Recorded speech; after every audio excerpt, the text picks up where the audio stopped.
이웃나라 전승절 외교는 미국과 중국 간 줄다리기 속에서 북한 핵 문제 해법을 어떻게 마련하느냐에 승패가 달렸습니다. 홍재표 기자입니다. 박근혜 대통령은 이번에 3마리 토끼를 잡아야 합니다. 북핵 해법과 미중 간의 균형 외교, 한중일 삼국관계 보고를 통한 동북아 평화와 안정의 디딤돌을 놓는 것입니다. 그중에서도 최우선 과제는 북핵 해법. 한미 동맹에 대한 부담에도 불구하고 전승절 참석을 결정한 명분입니다. 아산정책연구원 최강 부원장입니다.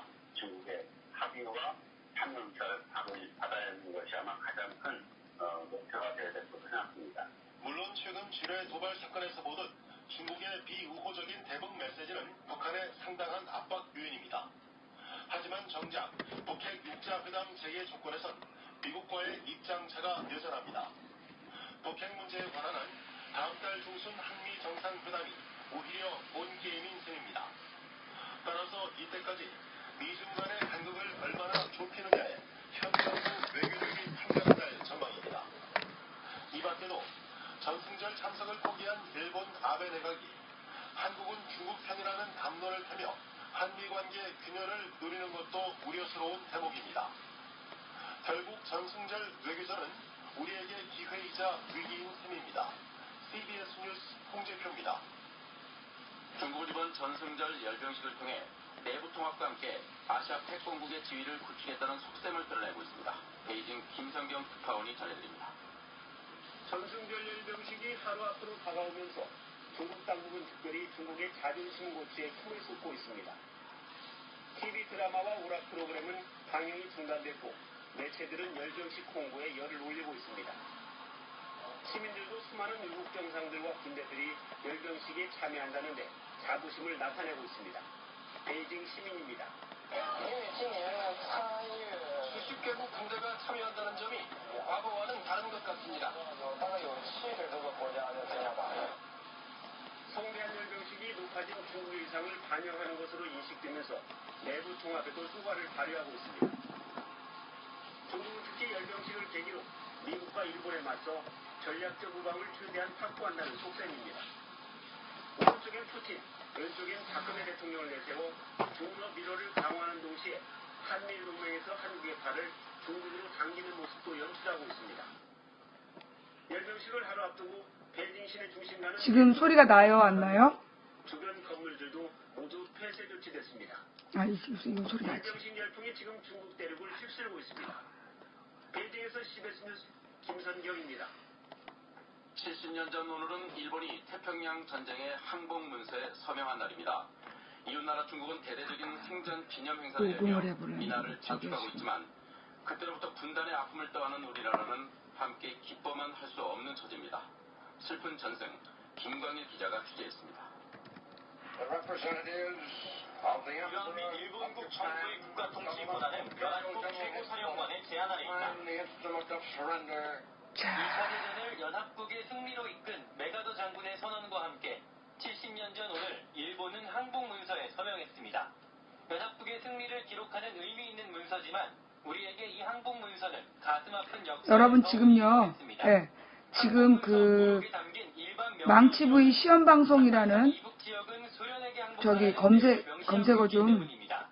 이에 따라 남한에는 미군이, 북한에는 소련이 각각 진주하면서 한반도의 분단은 급물살을 탔습니다. 왜 방송이 안 되지? 연세대학교 정치외교학과 문정인 교수입니다. 일반 명령 1호에 의해서 남북 분단이 시작된 겁니다. 일본의 영토의 온전성을 보호하기 위해서 방송 시작 버튼이 안 눌러지네. 연합국이 승리했다는 역사적 사실에만 들떠있기보다 남북 분단이 하는 과제를 상기해야 한다는 지적이 나오는 이유입니다. 민족문제연구소 이준식 연구원입니다. 독립이 되긴 했지만 그게 완전한 해방이 아니어서 분단이 70년 동안 지속되고 있다는 것을 우리는 또 반성을 해야 되겠고요. 일본으로부터 가장 가혹한 식민 지배를 겪고도 승전의 기쁨보다 분단의 아픔을 지닌 채 아직까지 이웃나라 전승 기념 행사를 부러운 눈으로 지켜봐야만 하는 안타까운 현실입니다. CBS 뉴스 김광현입니다. 다음 소식입니다. 어제 오후 서울 양천구의 한 중학교에서 부탄가스 폭발 사건을 일으킨 중학교 3학년 학생이 경찰에 붙잡혔습니다. 학교 생활 부적응이 범행 동기라는데 범행 과정을 녹화해 인터넷에 올리기까지 했습니다. 김민재 기자입니다. 어제 낮 1시쯤 서울 양천구의 한 중학교 빈 교실에서 부탄가스통이 폭발했습니다. 놀랍게도 사건을 일으킨 피의자는 이 학교에 다녔던 중학교 3학년 이모군.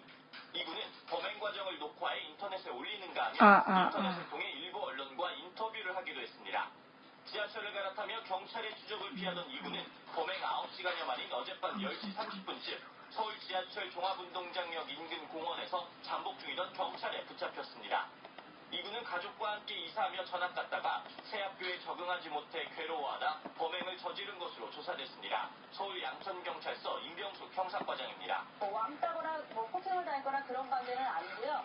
본인 얘기도 그렇고 하여튼 전학한 학교에서 학생들이 나한테 잘 안 해줬다 이렇게 얘기를 합니다. 학생들과 아직 편치 못하게 지냈던 것 같습니다. 검거 당시 이군은 휘발유 1.5리터와 폭죽, 라이터 등을 소지한 채 또 다른 범행을 계획했다고 진술한 것으로 전해졌습니다.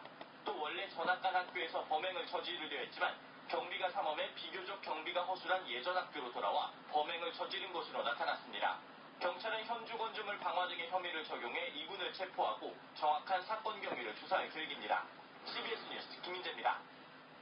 새정치민주연합 문희상 의원의 처남 취업 청탁 의혹과 관련해 조양호 지금요 여러분 부탁이 있는데 이 조 회장은 오늘 새벽 조사를 마쳐 나와 취업 청탁 의혹이 일고 있는 회사와는 아무런 가을 허수아비가 하는 시험 방송을 좀 봐주실래요? 가을 허수아비가 하는 시험 방송. 보안 검색 직원에게 성추행을 당하는 사건이 발생해 파문이 일고 있습니다. 워싱턴 임미현 특파원은 그래서 여기서 소리가 제대로 나는지 미국 유타주 교환 학생인 21살 A양은 뉴욕 여행 화면이 이렇게 깨지지? A양이 뉴욕 라바디아 공항에 도착해 검색대로 이동하자 미 연방교통안전국 소속 검색 직원인 40살 맥시 오쿠엔도가 달아졌습니다. 다시 오쿠엔도는 무기를 소지한 것으로 의심돼 검색을 해야 한다며 A양을 남자 화장실로 방송을 데려갔습니다. 종료하고 A양은 검색을 하려면 여성 요원이 해야 한다고 항의했지만 소용이 없었습니다. 오쿠엔도는 A양의 옷을 훔치며 성추행했습니다. 사건 직후 A양과 목격자들의 신고로 오쿠엔도는 체포됐고 감금과 성추행 혐의로 기소됐습니다. 교통안전국은 오쿠엔도를 해고했고 A씨는 검색 대상도 아니었다고 밝혔습니다. 또 남성이 여성 승객을 검색하는 일은 절대 이게 없다고 플레이어를 방송하면 이렇게 자동으로 나오게 돼 있나? 워싱턴에서 CBS 뉴스 임미연입니다. 정부가 메르스 사태 후속 라이브 캠이 화면이 나오네. 차관급으로 격상시켜 방역 책임을 맡기기로 했지만 면피성 미봉책이라는 지적이 나오고 있습니다. 이재준 기자가 보도합니다. 정부가 메르스 후속 대책으로 왜 안 없어지지? 뭐 때문이지? 크게 두 가지 내용을 담고 있습니다. 이해가 안 되네. 먼저 앞으로 메르스 같은 신종 감염병이 국내에서 발생하면 차관급으로 격상된 질병관리본부장이 위기경보 모든 단계에서 방역을 총지휘하게 됩니다. 위기 단계가 올라갈수록 비전문가가 방역을 책임지는 모순을 해소하겠다는 차원에서입니다. 이를 위해 질병관리본부장이 지금 소리가 잘 들려요? 이중으로 들려요? 아니면 하나만 들려요? 장관입니다. 차관급으로 격상을 시켜서 독립적으로 인사권과 예산권을 갖고 있는 독립된 기관으로 만들자. 화면이 왜 확대가 되어 있는지 잘 모르겠어. 지금 라이브 캠 사이즈를 480-360으로 했기 때문에 똑같은 해상도인데, 예. 그리고 이렇게 화면을 갖다 딱 대면 이게 보여줘야 되는 이 라인 안에 있는 게 보여줘야 되잖아. 이상하게 화면이 확대되어 있네. 쾌적. 현행 종속 체계를 유지하겠다는 입장이어서 당분간 논란이 불가피할 것으로 보입니다. 소리가 이중으로 들려요? 메아리로? 감염병 긴급 상황실과 소통 전담 부서를 설치해 그럼 안 되겠구나. 없앤다는 방침이지만 이게 이에 따르는 예산 대책은 따로 밝히지 않았습니다. 잠깐만, 그러면 이걸 빼면 이거 어때요? 지금 여전히 이중이에요? 이것도 이중이네. 자체. 박근혜 대통령은 한나라당 당대표이던 2005년 베일에 쌓여있는 국정원 예산에 대해 국회의 견제가 강화돼야 한다고 강조했습니다. 하지만 새누리당이 여당이 된 지난 2013년 국정원 제도 개선 특위 회의를 보면 여당 의원들의 태도는 180도 바뀝니다. 당시 김회선 의원은 방송 중단할게요. 지금 실험 중인데 이건 안 되겠어. 이 시스템은 안 된다라는 걸 확인했어요. 자, 그럼 일단 방송 종료합니다. 죄송합니다. 승리소원을 보유하고 있다고 주장했습니다. 심지어 2005년 회계연도 결산 심사 당시 한나라당은 일부 부처의 특수활동에 대해 감사원에 감사를 요청하기로 했습니다. 지금 제가 지금 이 방송을 켜놓고 요 방송을 그 라이브 캠으로 중계하려고 시스템을 봤는데 안 되네. 마찬가지란 비교하려고 하고 있습니다. 네. 그 저기 뭐야 라이브 캠에서 라이브 캠 1을 잡아내는 건 이거 뭐지? 라이브 캠 2였나 그럼? 권력을 잡았을 때와 그렇지 않을 때 멀티캠이 아닌데 여당의 모습에 국민들의 실망만 커져가고 있습니다. CBS 뉴스 박초롱입니다. 왜 방송을 시작했을 때 라이브 캠 1이 잡혔을까? 그게 좀 말이 안 되는데. 방식을 결합한 일명 보이스 스미싱 사기가 기승을 부리고 있습니다. 휴대전화로 전송되는 결제 승인 번호는 절대 남에게 알려줘서는 안 된다고 합니다. 조혜정 기자가 보도합니다. 회사원 30살 오지희 씨는 최근 게임머니 23만 6천 원이 또 이래. 충전됐다는 문자를 받고 결제 취소를 위해 전화를 걸었다 낭패를 봤습니다. 전송되는 승인 번호를 불러주면 결제를 취소해주겠다는 말에 순순히 번호를 불러줬다. 게임머니 30만 원이 실제로 결제된 겁니다. 어떻게 라이브 캠이 화면에 뜨지? 그게 이해가 안 되네. 결제 문자나 취소를 위한 승인 번호가 모두 가짜였다는 사실을 일부러 이제 시청하면서 방송하기를 못하게 막아놓은 건가? 아직까지 범인을 잡지는 못했습니다. 문자를 이용한 스미싱과 전화 사기인 보이스 피싱이 결합돼 이른바 보이스 스미싱 사기가 기승을 부리고 있습니다. 이쪽은 소리가 문제가 없고요. 소리가 문제가 없고 지금 내가 이 방송을 시청하기를 하면서 컴퓨터로 그 시청하는 방송을 다시 중계하는 방법으로 실험을 했는데 노트북으로 그게 안 된 거예요. 경찰에 따르면 한 달 평균 10건 이상의 보이스 스미싱 피해가 일선서에 접수되고 있지만 중국을 거점으로 하고 있는 오늘 생방송이 문제네.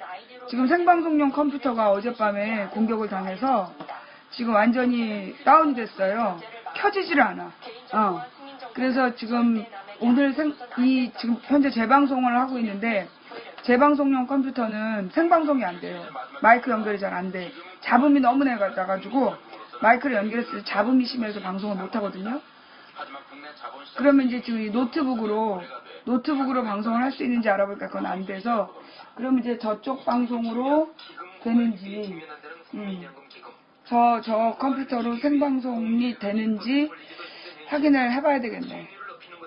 중계방송이 되는지. 자,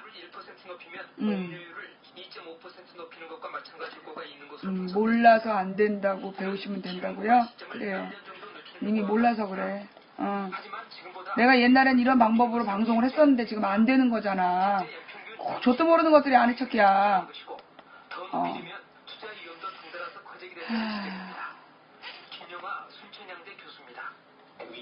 네, 지금 공격당해가지고, 이게 이 방송이 공격당해서 내 컴퓨터가 완전히 다운돼 버렸어. 켜지지가 않아.